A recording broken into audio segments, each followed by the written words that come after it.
Tumayo po ang lahat.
Amen. Sumainyo ang Panginoon. At sumayo rin. Kapatid, ating ginugutan ngayon si San Beda Pantas, pari ng simbahan. Ngayon din kapanganakan ni Padre Pio. Amin natin makasapat ay maging marapat gumanap sa banal na pagdiriwang. Inaamin ko Sa makapangyarihan Diyos at sa inyo, mga kapatid, na lubha ko nagkasala sa isip, salita at sa gawa at sa aking pagkukulang. Kaya sinasamo ko sa Malabiring Maria, sa lahat ng mga anghel at mga banal, at sa inyo mga kapatid na ipanalangin. sa Panginoong ating Diyos. Kaawaan tayong makapangyarihan Diyos, patawarin ang mga kasalanan at patnubayan tayo sa buhay na walang hanggan. Amen. Panginoon, kaawaan mo kami. Panginoon, kaawaan mo kami. Kristo, kaawaan mo kami. Kristo, kaawaan mo kami. Panginoon, kaawaan mo kami. Panginoon, kaawaan mo kami. Manalangin tayo. Ama naming makapangyarihan, pinagliliwanag mo ang iyong simbahan sa katalinuhan ni Paring San Beda. Lobin mo kami laging maliwanagan ng karunungang kanyang tinaglay at makapamuhay katulad ng kanyang pagkauliran. Pamagitan ni Jesucristo, kasama ng Espiritu Santo, magpasawalang hanggan. Amen. Tayo po'y maupo.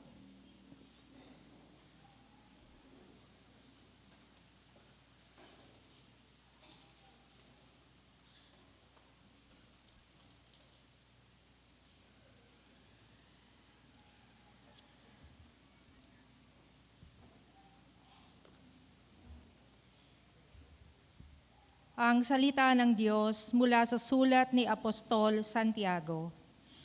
Mga pinakamamahal, may tiisin ba ang sinuman sa inyo?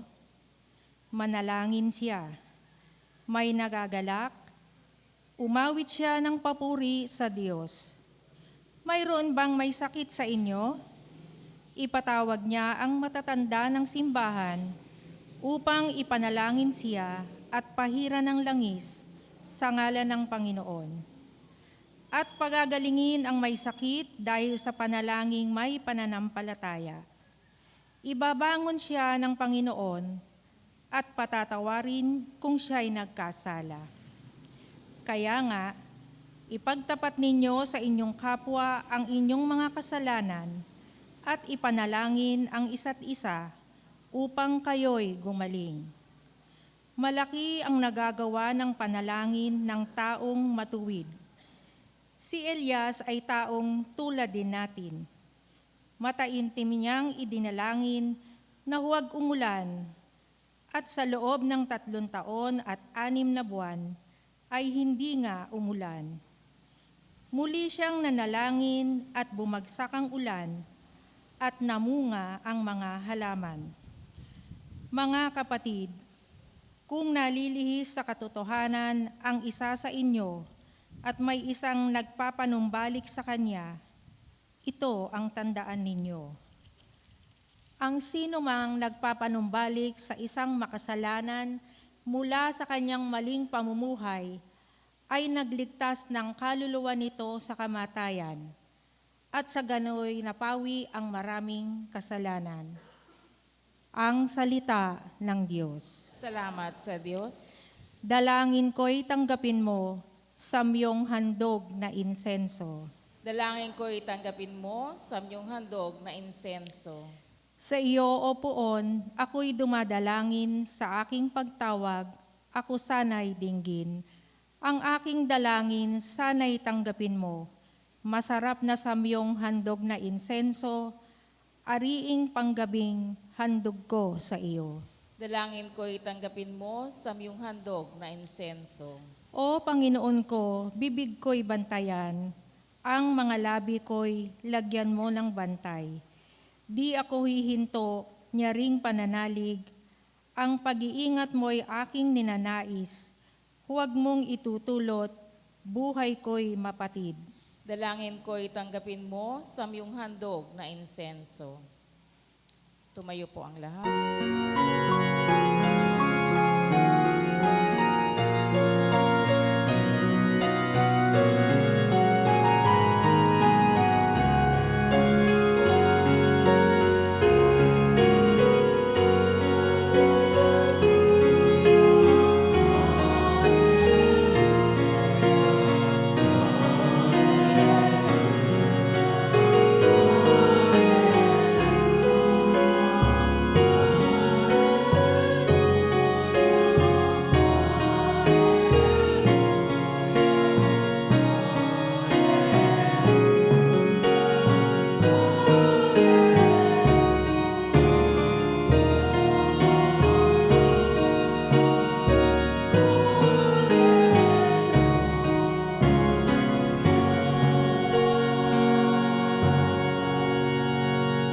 Sumayin niyo ang Panginoon. At sumayo rin.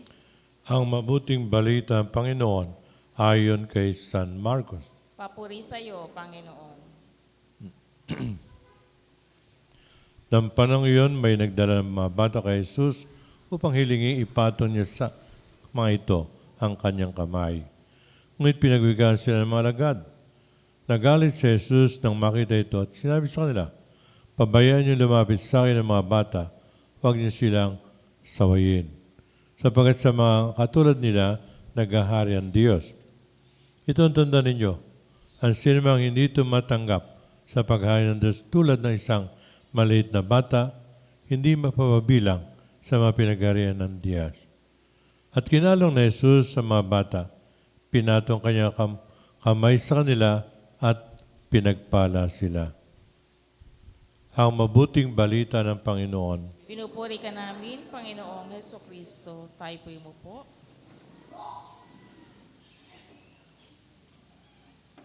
Magandang umaga po sa inyong lahat. Sa mga tulad nila, naghahari ang Diyos. Kung ilan natin matutunghayan ang Ebanghelyo ngayon, mapansin natin na ang diin ay sa mga bata. Itatanong natin, bakit mga bata? Sa Panginoon, mahalaga ang mga bata. Kinukumpara niya palagi. Ito ang role model of discipleship. Ang mga bata ay tinuturing na walang kalaban-labang, walang tulong. Mabilis nang tatanggapin ang kanilang limitasyon, pangailangan sa pagsubaybay. Yan ginagamit natin Panginoon upang tayo mga Kristiyano ay ipakita natin sarili sa Panginoon sa ganung paraan. We must rely on God's power. We must be dependent on them. Kung minsan tayo mga tao, ang akala natin sapagkat tayo malakas, walang sakit, may kapangyarihan, mayaman, akala natin sapat na yon. Akala natin din kailangan ang Diyos. Kahit sabihin natin ikinumpara ng Panginoon ang buhay natin sa mga bata, kaya sa mga katulad nila naghahari ang Diyos. Isang pakaraniwang bata, umaasa sa mga matatanda, umaasa sa mga higit na kakatanda sa kanila. Kung minsan nangyayari, tayo matatanda ay sabihin nating tumataas ang ere. Naging mayabang tayo at parang sinasabi natin, hindi ko kailangan ng Diyos sa ngayon. Kaya nga't maliwanag sa Panginoon, Sa katulad nila mga bata, naghahari ang Diyos. Mga kapatid, kapag tayo lumayo sa Diyos, alam natin yan, tayo babaksak.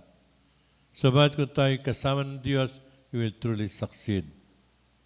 Kung tayo kasama ng Diyos, tayo ligtas, stable, ika nga, secured. Sabagat kung wala ang Diyos, tayo mawawala at walang kalaban-laban. Kasama ang Diyos will be protected, will be provided for. Dapat mga kapatid, ilagay natin pagtitiwala at pag-asa sa Panginoon Diyos. Ano man ang kalagayan sa buhay na ito, dapat ang Diyos una sa ating buhay.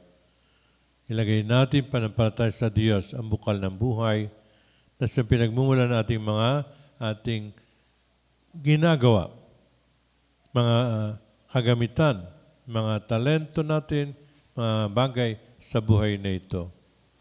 Ika nga, ilagay natin panampalataya sa Panginoon Diyos. Katulad ng bata, sumunod tayo sa Panginoon Diyos. Sumunod tayo sa kanyang utos, sa kanyang yapak. Katulad ng mga bata, dapat tayo sumunod at gayahin natin Panginoon sa parang pamuhay, sa parang salita at sa magawa. Kaya nga dito nga sa ating pagningiling ngayong umaga, tanong natin sarili. Ang ating buhay ay karapat-dapat sa Panginoon Diyos. Ating buhay katulad ng bata na umaasa sa matatanda, sumusunod sa ating Panginoon. Dapat maliwanag sa pangyayari sa Ebanghelyo ngayon, kinalong na Jesus sa mga bata, pinato ang kanyang kamay sa kanila at pinagpala sila.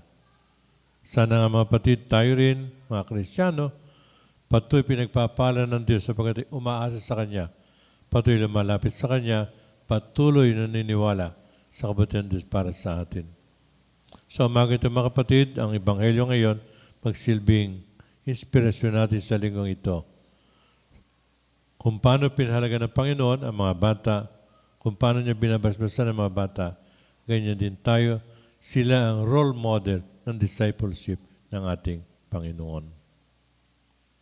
Tumayo po tayo.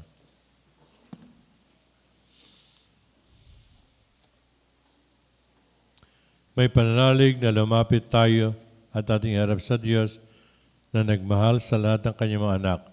Ang ating mga pangailangan, Ama, lingapin mo ang iyong mga anak. Ama, lingapin mo ang iyong mga anak.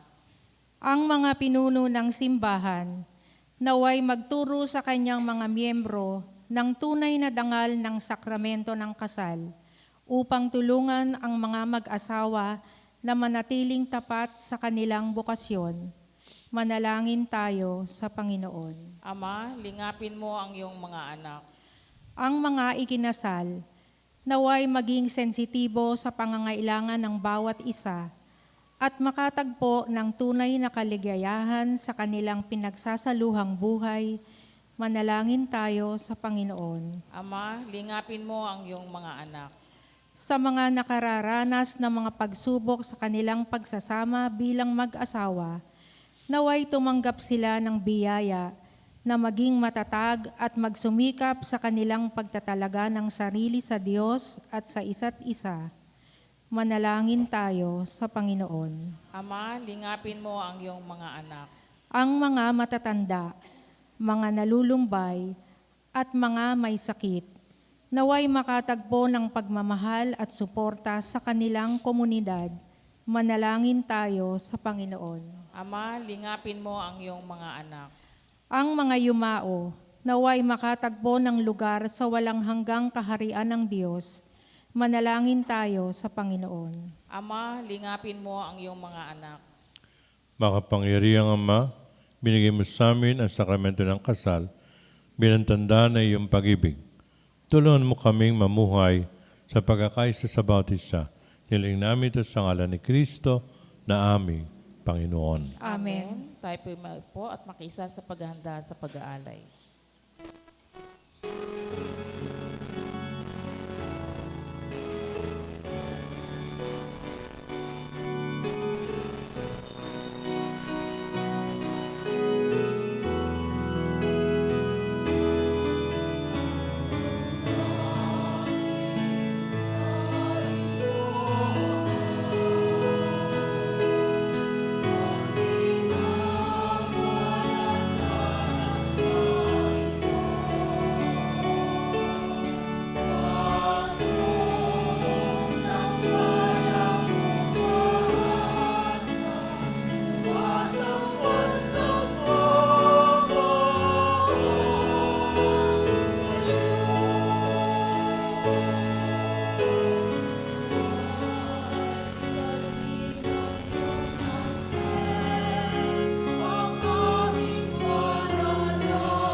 Tumayo po ang lahat. Manalangin kayo mga kapatid upang paghain natin kalugdan ng Diyos sa mga makapangyarihan. Tanggapin nawa ng Panginoon ito paghahain sa iyong mga kamay, sa kapurihan niya at karangalan, sa ating kapakinabangan at sa buong sambayan niyang banal.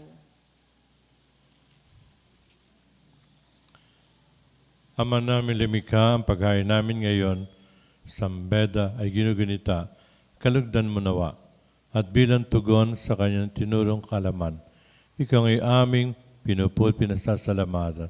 Pamagitan ni Jesucristo na aming Panginoon. Amen. Sumainyo ang Panginoon. At sumayo rin, Itaas sa Diyos inyong puso at diwa. tinasa namin sa Panginoon. Pasalamatan natin ang Panginoon natin Diyos. Marapat na siya ay pasalamatan. Ama naming mga pangyarihan, tunay ang marapat na aming pasalamatan na sa aming buhay, pagkilos at pag-iral. Sa pamuhay namin araw-araw, tinatamasa namin ay iyong pagmamahal. Sa pag-ipinulas ng katauhan, Espiritu Santo, unang aning bigay ng anak mong naglagak sa amin ng katiyak na kalang mabuhay kami sa piling mo kailanman. Kaya kaysa na mga anghel sa napupuri sa iyo nang walang humpay sa kalangitan, kami nagbubunyi sa iyong kadakilaan.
Lumuhod po tayo. Ama naming banal, ikaw ang bukal ng tanang kabanalan. Kaya sa pamag-Espiritu kayong banal ang makalob na ito upang para sa amin maging katawan at dugo ng aming Panginoon Kristo. Bago niya pinagtiis ang kusang loob na maging handog, hinawakan niya ang tinapay, pinasalamatan kanya. Pinaghati-hat, binigay sa kanyang malagad at sinabi, tanggapin niyong lahat ito at kanin. Ito ang aking katawan na ihahandog para sa inyo.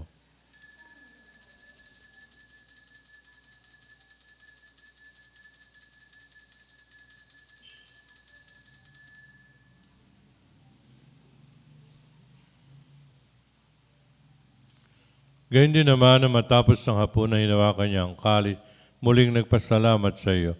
Inabot niya ang kalis sa kanyang malagad. Sinabi, tanggapin niyong lahat ito at inumin. Ito ang kalis ng aking dugo ng bago't walang hanggang tipan. Aking dugo na ibubuhos para sa at para sa lahat sa ikapatawad ng kasalanan. Gawin ninyo ito sa pag-aalala sa akin.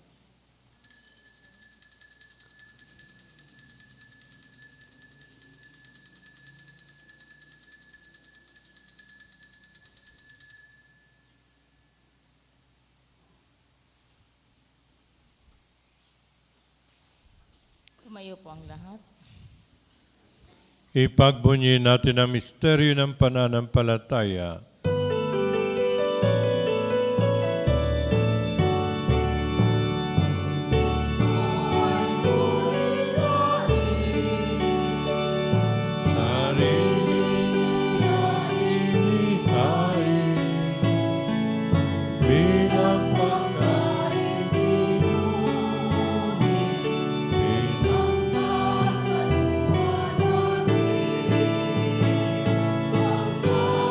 Sa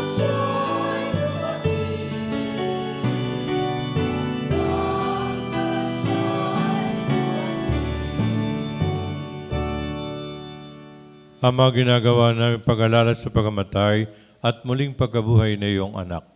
Kaya tinaalay namin sa tinapay na bibigay buhay at ang kalis na nagkakalab ng kaligtasan. Kami nagpapasalamat, pinarapat na tumayo sa harap mo para maglingkod sa iyo. Isinasama namin kami magsasalo-salo sa katawan at dugo ni Kristo ay mabuklod sa pagkakaisa pamagitan ng Espiritu Santo. Ama, lingapin mo yung simbahang laganap sa buong daigdig. Puspusin mo kami sa pag-ibig. Kaisa ni Francisco na aming Papa, ni Dennis na aming Obispo at ng Tanang Kaparian. Alalahanin mo rin ang mga kapatid naming nahimlay na umaasang muling mabubuhay. Kung din maginugit ang iyong umaga, kasama mayumaning kabarangay na walang nakakaalala.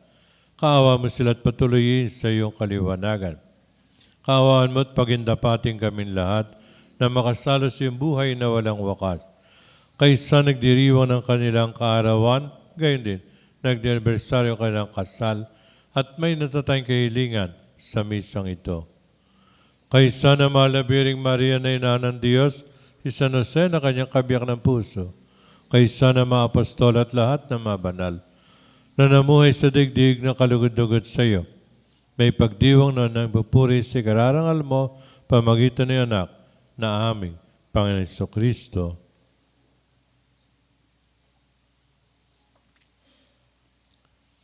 Pamagitan ni Kristo kasama niya at sa Kanya, ang lahat ng parat papuri ay sa iyo, Diyos samang makapangyarihan, kasama ng Espiritu Santo, magpasawalang hanggan.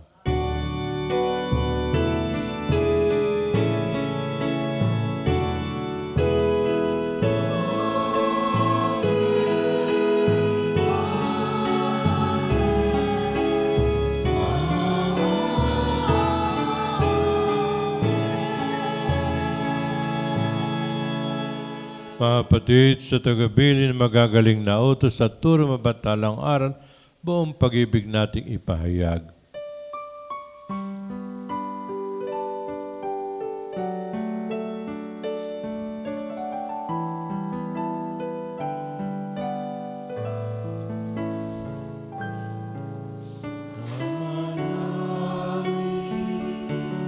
Sumasalangit ka, sambahin ang ngalan mo, mapasaan ang kaharian mo, sundin ang lupa mo, dito sa lupa para lang sa langit. Bigyan mo po kami ngayon ng aming kakaisarang araw at pagtawarin mo kami sa aming mga sala.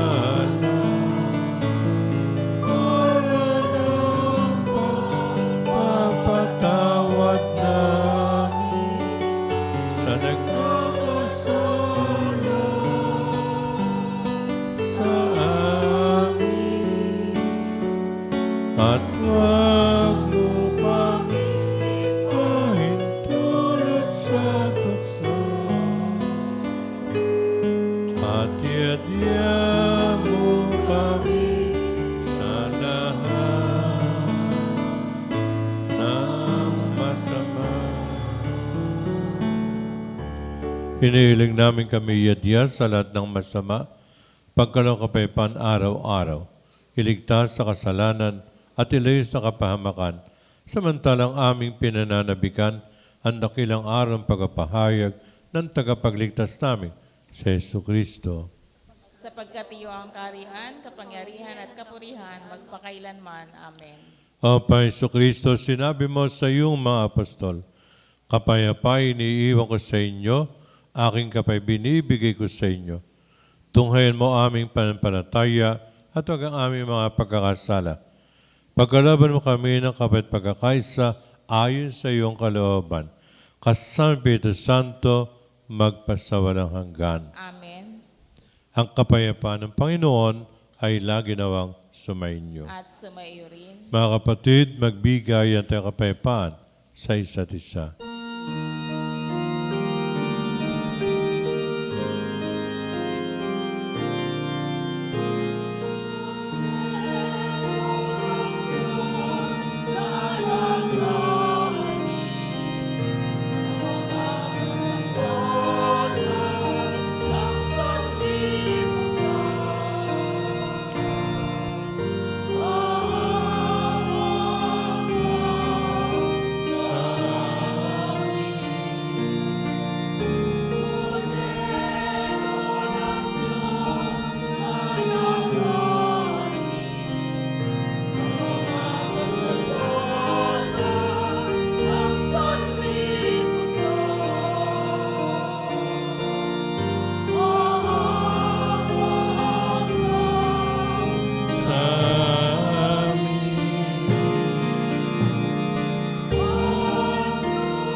Lumuhod po tayo.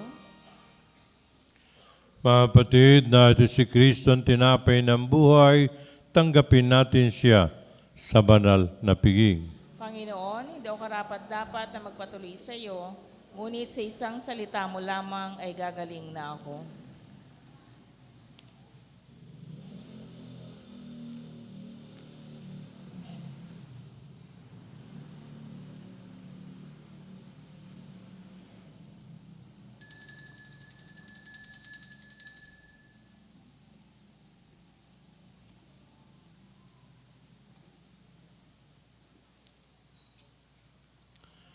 Katawan ni Kristo, Amen.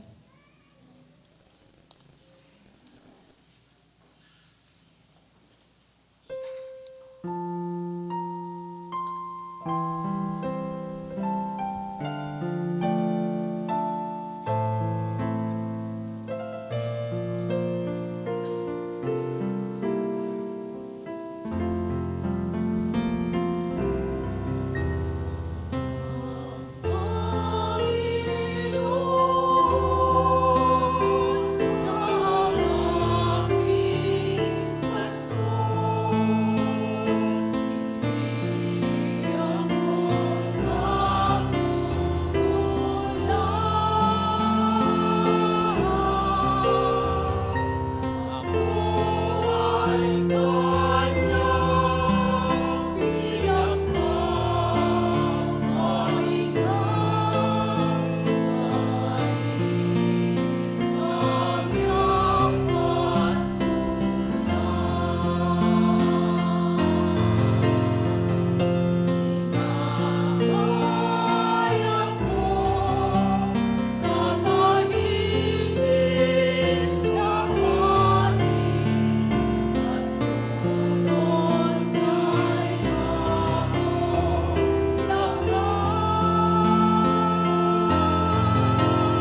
Tumayo po ang lahat.